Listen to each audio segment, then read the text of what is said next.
মানকাচর থেকে আমার সঙ্গে প্রতিনিধি কবির মণ্ডল রয়েছে সরাসরি।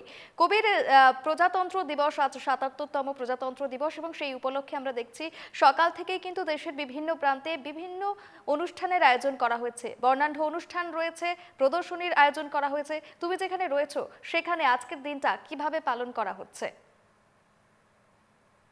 আমরা আজকে যেহেতু ৭৭তম প্রজাতন্ত্র দিবস, আর এই প্রজাতন্ত্র দিবস উপলক্ষে আমরা দেখতে পেয়েছি দক্ষিণ শালমারা মানকাছর জেলাতে কিন্তু একেবারে উৎসল মাখল পরিবেশ। আর এই মুহূর্তে পরিবেশ দেখাবো, দেখো জেলা শাসক থেকে ডিসি রাহুল কুমার গুপ্তা ইতিমধ্যে কিন্তু রাষ্ট্রীয় পতাকা উত্তোলন করেছে। আর কিছু সময় পরেই এই যে প্যারেড, 13টা দল প্যারেডে অংশগ্রহণ করবে, তারা কিন্তু প্যারেডের জন্য খুব সুন্দরভাবে তারা পরিচালনা করছে। কিছু সময় পরেই এই প্যারেডের যে কুচকাওয়াজ, সেই কুচকাওয়াজ করা হবে।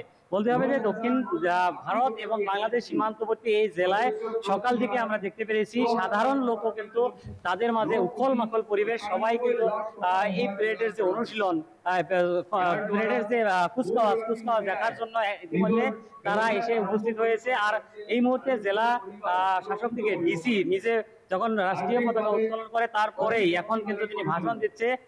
সরকারি যেসব কাজগুলো হয়েছে সেই কাজগুলো তিনি সাধারণ জনতাকে জানাচ্ছে যে কি কি কাজ বিগত দিনে সরকারি পক্ষ থেকে করা হয়েছে। আর কিছু সময় পরেই এখানে দেখা যাবে 13টা মোট পুলিশ প্রশাসন, গৃহরক্ষী জওয়ান, এনসিসি এবং বিভিন্ন বিদ্যা স্কুলের যেসব পড়ুয়ারা রয়েছে তারা কিন্তু এই যে কুচকাওয়াজ, সেই কুচকাওয়াজে তারা অংশগ্রহণ করবে। আর যার জন্য এখন দেখা যাচ্ছে এইভাবে তারা কিন্তু এখন সুন্দরভাবে দাঁড়িয়ে আছে। কিছু সময় পরেই বিপরীতে 3,77,000 546 গৰাকী হিতাধিকাৰী বিনামূলীয়া চাউল পায়। একেবারে কবির, আমরা সেই ছবি এই মুহূর্তে দেখছি, মানকাচরের ছবি এই মুহূর্তে, যেখানে বিভিন্ন প্যারেডের আয়োজনও করা হয়েছে সেই ছবি আমরা দেখছিলাম। সরাসরি কবির মণ্ডল ছিল আমার সঙ্গে।